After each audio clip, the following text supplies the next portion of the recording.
Welcome to Gaia's Voice Podcast with Matilde Croscini. This podcast is for women looking to connect with their innermost wisdom and unlock their unlimited potential to be who they were born to be. This space is for you.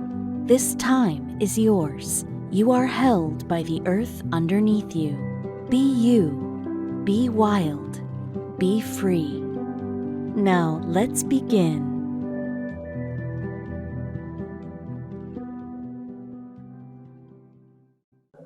Hello, and welcome to day 2 of Be The Creatress challenge. Oh, hi, Mari. Yes, it's so good to be here again. I'm loving connecting with you again for 2 days in a row, and then we have 2 more days of this. Yes, that is exciting. So today, and even as I'm speaking, even as I am going, if you feel like reflections are coming on or things or questions, just always feel free to share in the comments. Today I want to talk about the obstacles that we perceive are there when we are engaging with the creators, when we want to create something, when we want to design our own life, the life that calls to us. There's very often, but that is good, but reality is different. There's lots of things to consider in reality, in what we perceive as reality, and they seem so objective. They're just there. They're just so there. They can be so solid, so concrete, and so there, that we feel they're real obstacles. And I want to speak to that. Because that is a real thing, because that does come up. And I want to hear from you. Maybe you have some examples of what these real obstacles are for you right now. It could be family commitment. It could be lack of money, for example. It could be the risks that what you want to do entail, anything. And so if this resonates, you can just say yes, or you can tell me what are the big obstacles that are in your life at this moment. You can be generic. You don't have to go into specific if you don't want to. And let me know what it is that is stopping you.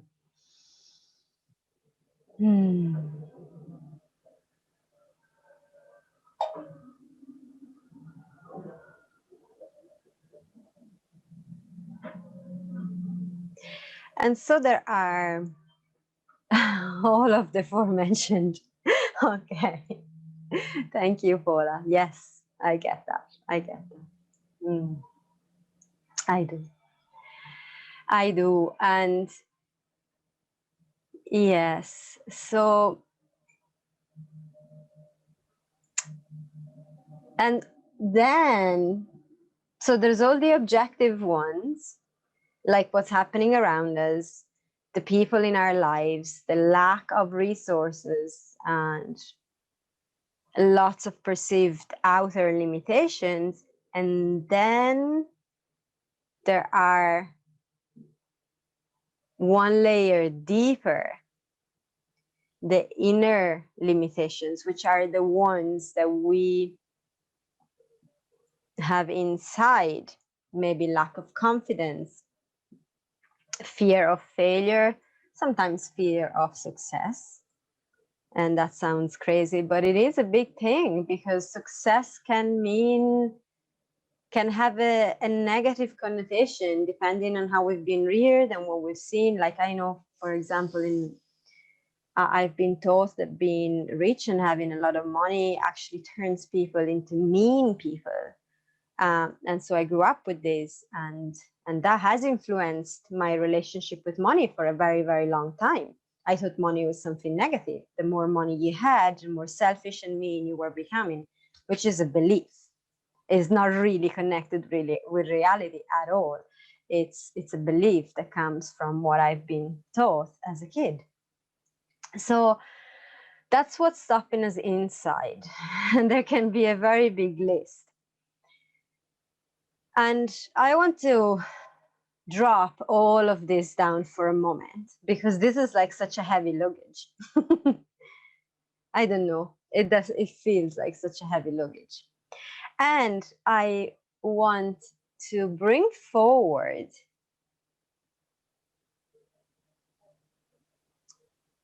the wild woman in you.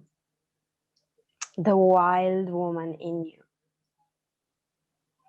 And we're going to connect with her tonight. And of course, I drew a card before starting this live, and I kid you not, this is what came up,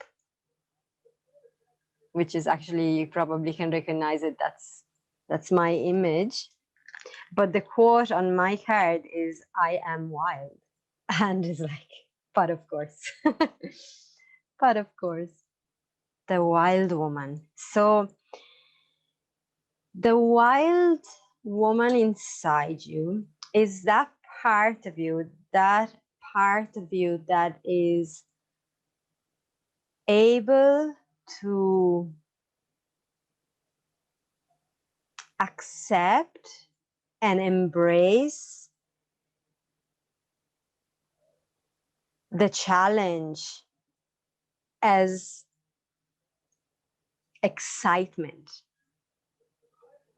The wild woman is the one that sees a tree to climb and has fun doing that. The mind sees the obstacle, sees the tree to climb, and will consider how many branches can break. We'll consider all of the different reasons why we shouldn't do that. And will eventually convince you that it would be better to go back inside. The wild woman feels the thrill, the excitement of feeling the bark of the tree in the hands.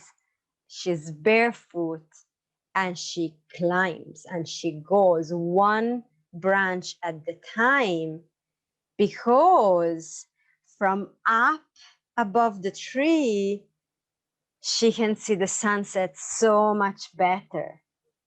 She can feel the breeze on her skin. She's closer to the sun. That's the wild woman inside, and she is inside of you. She's so inside of you.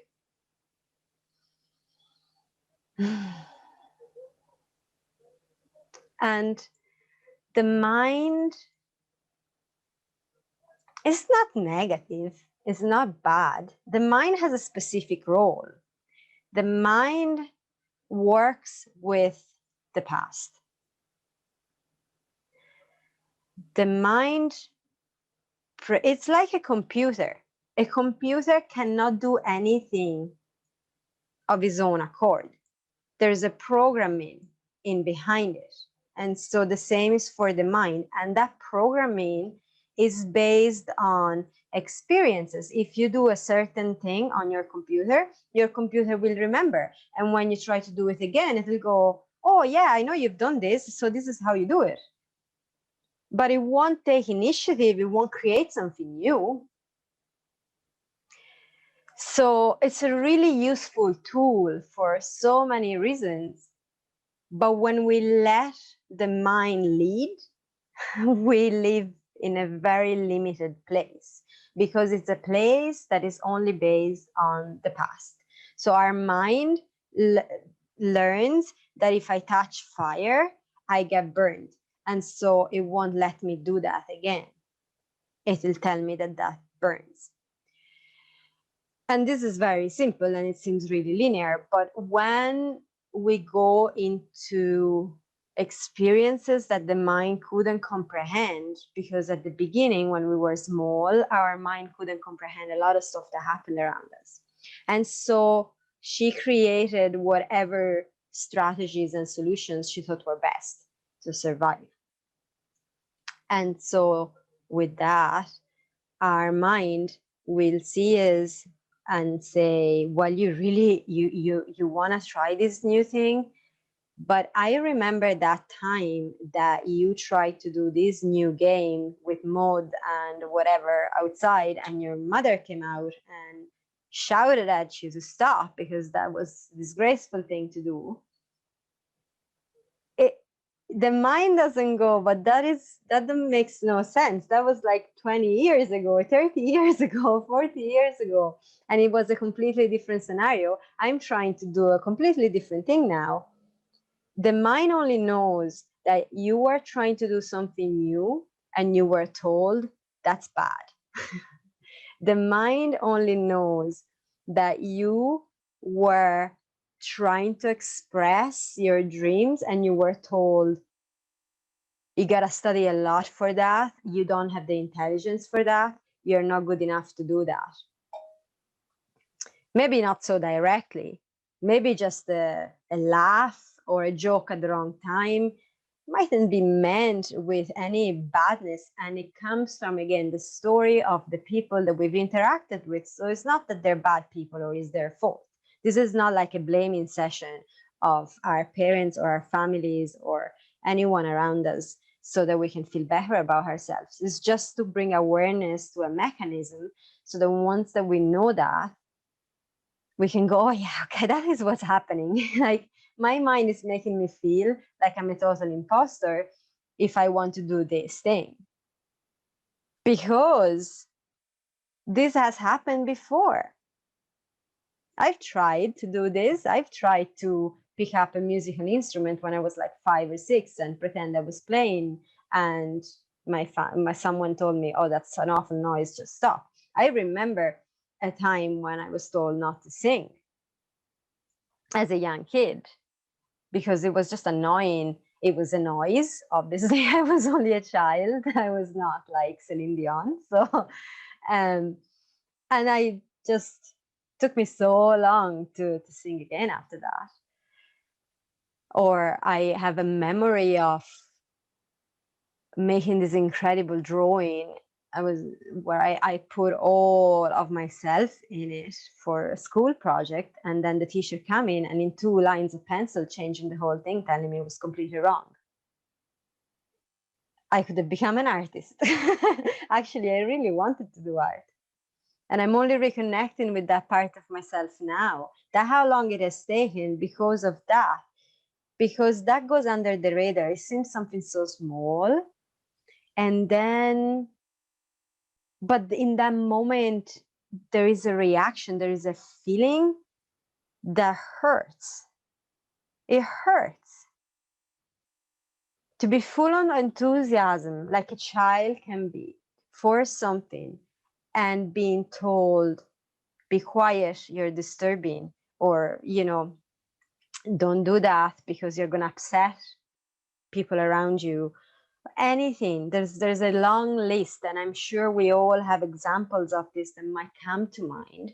And it's not to stay there and dwell on that, but it's just to bring the awareness to the fact that what the mind is telling you right now, all those limitations that are coming to you right now, are pure precautions.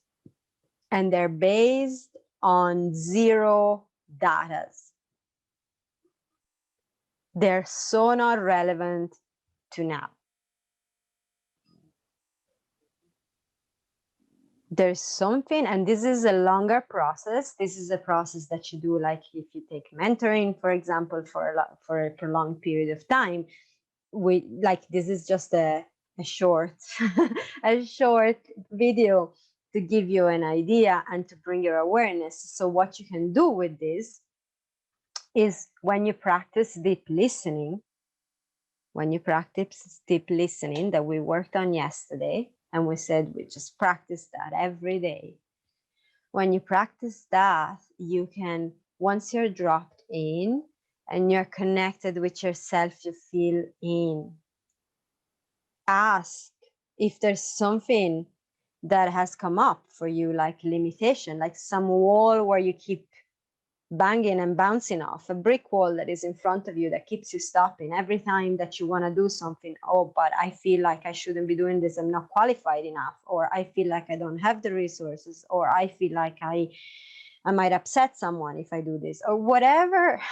I feel I should do something else. Whatever that wall is, when that comes up, practicing deep listening, ask your heart, where does that come from? And then listen. It takes a little bit of practice, because sometimes the first few answers that come up are layers. They're not wrong answers. Never. Any answer that comes from deep inside you is never a wrong answer. But there's different layers. So the ones that come up first are the ones that still have a bit of rationality involved. And then eventually, the more you practice, the more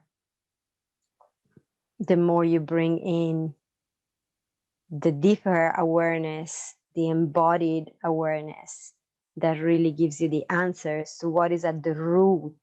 The real root is like weeding the garden, and finally you find that deep root that takes, instead of taking one blade of grass at the time, it takes the whole clump out. And then it's like, yes, that's done. And you feel so good after that. Let me hear if this is resonated. What is this bringing up for you? And so we're connecting with the wild woman. The wild woman.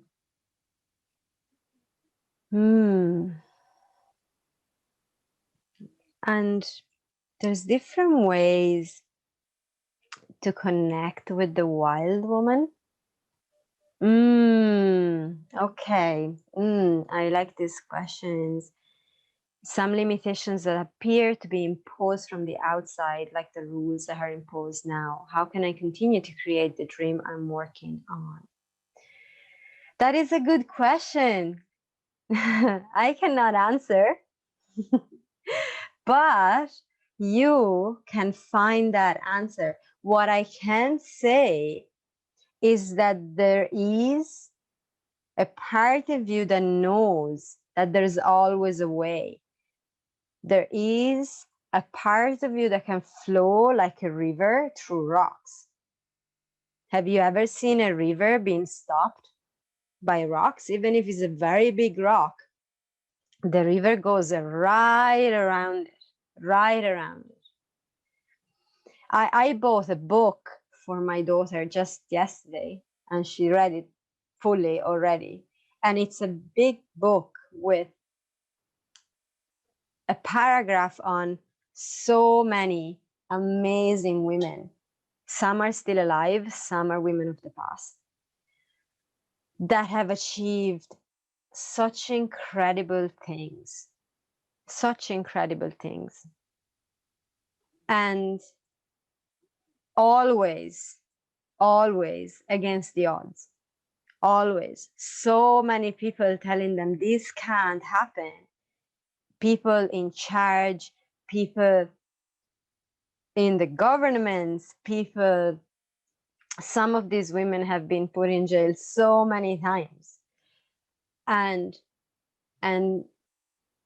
but there's that part. I can put the book name in the comments. I will. I just have to go get it because I can't remember the specific. I think it's bedtime stories for rebel girls or something like that. But I will put it in. Each one of these women was relentless, was connected with that wild woman inside, the one that finds the wall to climb and just goes, where can I start? Actually, the more you're telling me I can't do it, the more I'm going to prove you wrong and show you how it's done. Now, I am not saying that this is a place to come from, that we do things just to prove other people wrong, because that, again, can be a mechanism that is not very healthy. But to find that fire, that growl inside and connect to that, it's that wildness. It's like, how would you move if you were a big cat, a wild cat, a cat of your choice? Tiger, panther, a jaguar, I don't know, whatever cat does it for you. How would you move if you were a wild cat? How would you take on that tree to climb if you were a wild cat?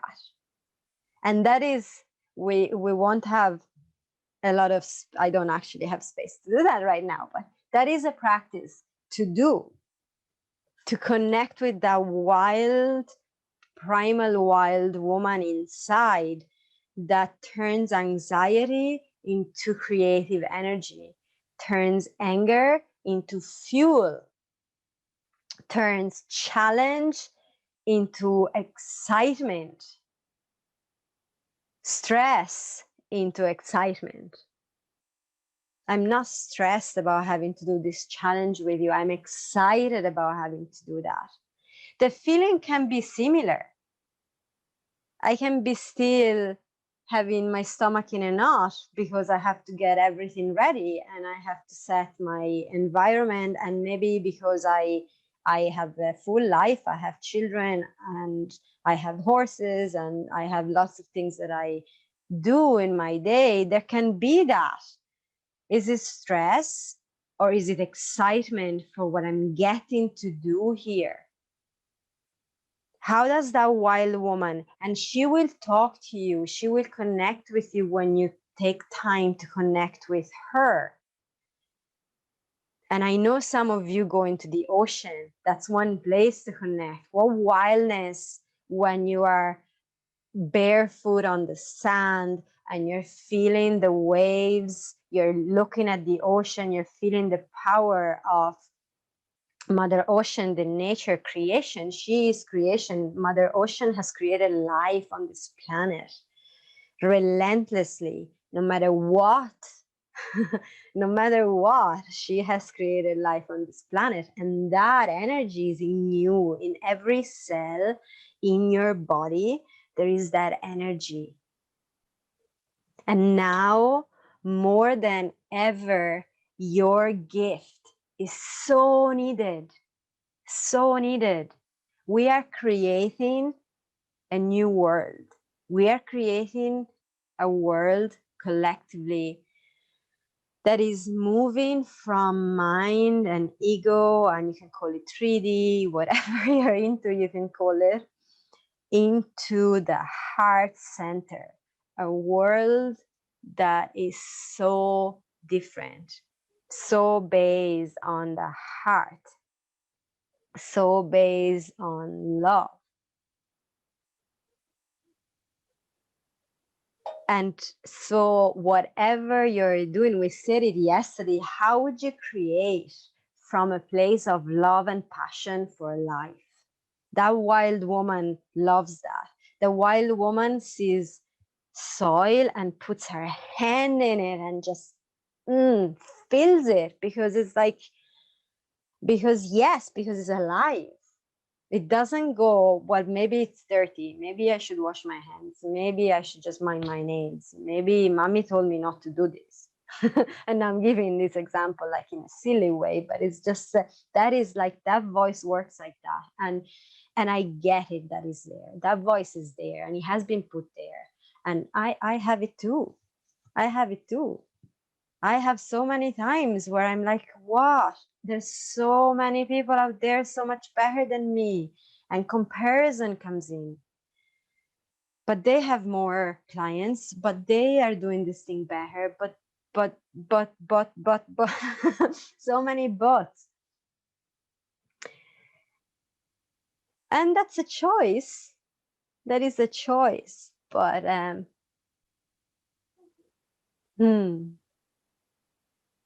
where do you go from there? You stay exactly where you are.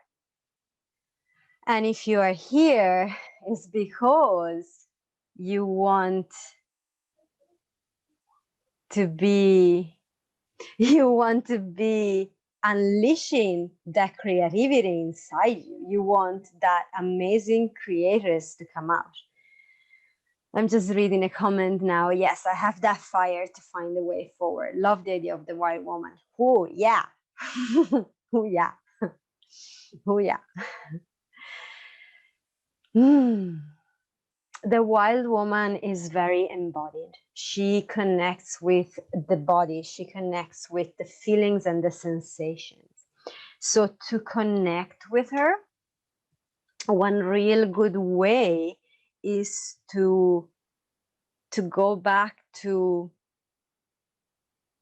the child. That wild energy is the child energy, but not the child in the sense of the baby, is that fresh energy, that fresh energy that is yet to be told not to do something. The wild woman doesn't take no for an answer. And so it's like bringing together that queen adult you that doesn't take no for an answer, has enough experience to know that she's strong and powerful, with the freshness of the childlike energy that wants to put the bare foot in the sand, who wants to get her hands dirty in doing something. She wants to come home after having dug the entire garden and feel tired, but that tiredness that makes you feel alive, because there is a satisfaction in that tiredness. It's not the exhaustion of the hopelessness of not having done anything meaningful in your life. That's apathy. That's just, it's a completely different feeling.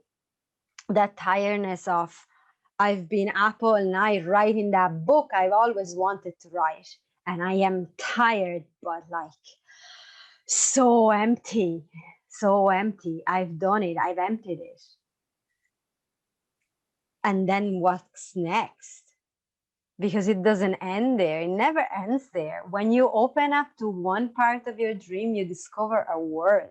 You discover a world. It's like reading the first chapter of a book, and then you discover that there's more. There's like, whoa, it's a trilogy, and it keeps going on. That's in you. That's in you. So to connect with the wild woman, do something that makes you come into your body in a bit of a primal way. Dancing, if you're into music, drumming, playing an instrument. Go outside, feel the earth, hug a tree, go into the ocean if you're near the ocean. Feel her inside you. Feel that wildness inside you. Move like a big cat. Go on all four. Feel silly. Do it when no one's watching. You don't have to do it in front of other people, but feel silly and move like a wild cat. I remember playing lioness with my sister when we were kids. It was fun. It was so much fun. And pretending to be sleeping on a branch of a big high tree that was only our bed or the couch. But like that movement that makes you just pull out your clothes and wanting to feel wild.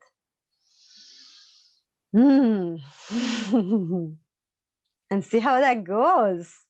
See how that goes and let me know. Let me know. And it might feel silly. That's okay. At the beginning, it probably will. And see what messages come in then. See what messages come in that wildness, in that unleashed you that you've been dying to unleash. You've been dying to unleash that part of you. Why not now? Why not now?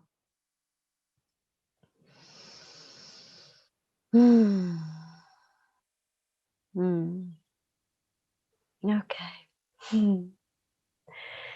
Let me know if you have any questions about this. And also let me know how it goes when you try it.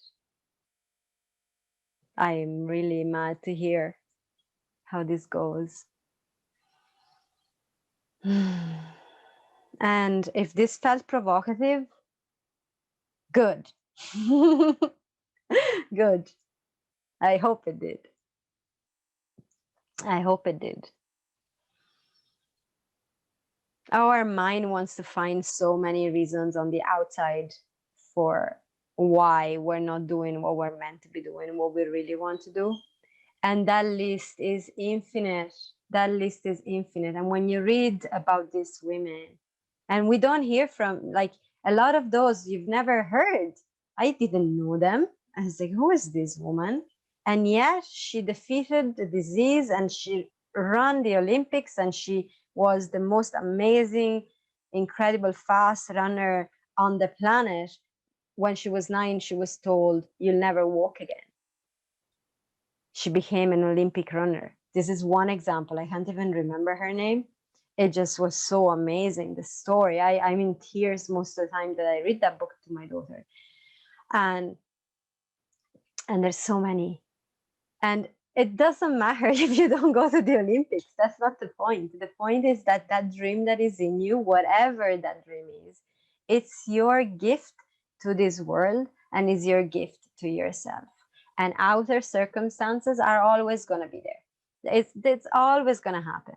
You don't have money, then you have money, you don't have time. Then you have time and money, and the computer breaks because the site doesn't want to work. Then you have all of those things and you get sick. Then it's like, I mean, you can go on forever. I know I have. And there's to be kind to ourselves, because if I look back and I start beating myself up for the things that I haven't done, that's not very helpful either. That's not helpful either. Is to be very kind, because ourselves yesterday, the version of you yesterday, didn't know what you know today. So very kind and loving every time that you look back. Kindness and love for you, for every version of you, always. And from that love and that kindness, connecting with your deepest dreams and unleash the wild woman inside you.